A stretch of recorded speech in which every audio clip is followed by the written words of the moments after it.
So what's the number one thing that millionaires invest in? Well, they invest in their talent. They know what their talent is, what their special skill is that has a special value in the marketplace, or as a distinctive value in the marketplace, as some marketers will say.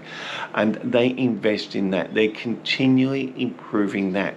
If you have a talent for talking and want to be a keynote speaker, you invest in it. You don't wing it. You don't go, well, I just carry on. No, if you really want to be really good, you go to places where you get extra training, where you learn how to talk more clearly. Something that I don't do that well, but you invest in your talent.